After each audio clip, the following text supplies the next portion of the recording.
Зашто е масата? Лидија оди в градинка, а Зоки Поки не оди, зашто има баба која може да го чува дома. На Зоки му е многу тажно без Лидија. Тој не знае како да си игра кога таа не е тука.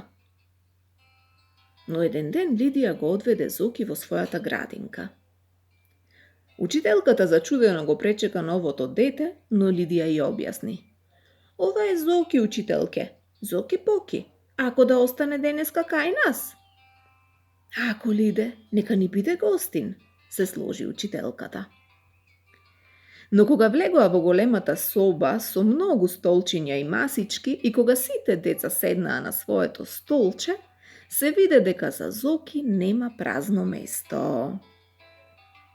Ах, Зоки, Зоки, а каде да те ставиме сега тебе? Рече учителката. Сите се разврткаа и најпосле го седнаа Зоки врз една масичка. Таму тој остана се дотогаш додека учителката не го заврши раскажувањето на убавата приказна што ја имаше подготвено денес за децата.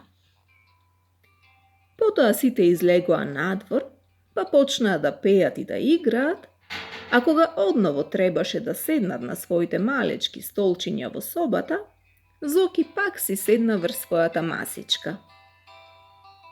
Ова на Зоки многу му се допадна.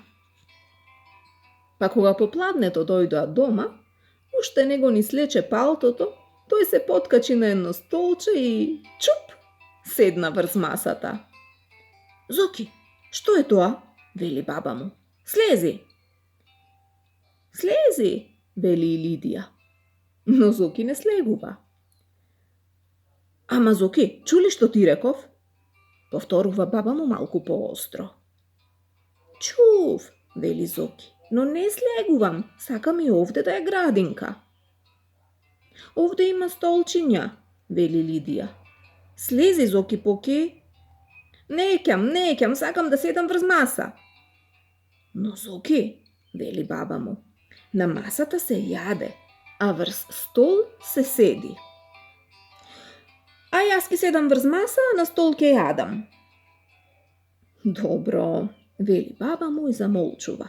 А кога Зоки посакува да јаде, чинијата со јадењето таа му ја става на столот и си оди. Гледа Зоки. Лидија убаво си јаде, а тој мора да се наведнува од масата кон столот и не може ни залче да земе. Гладен е, не може да биде погладен, но и наетот не му дава да слезе од масата. И што да прави?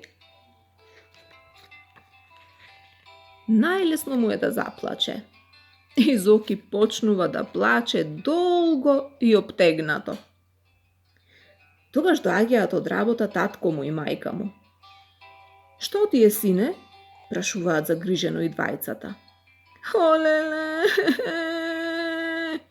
Плаче Зоки сега уште погласно. Баба не ми дава да слезам од масата. Ме дера вака да јадам. Олеле.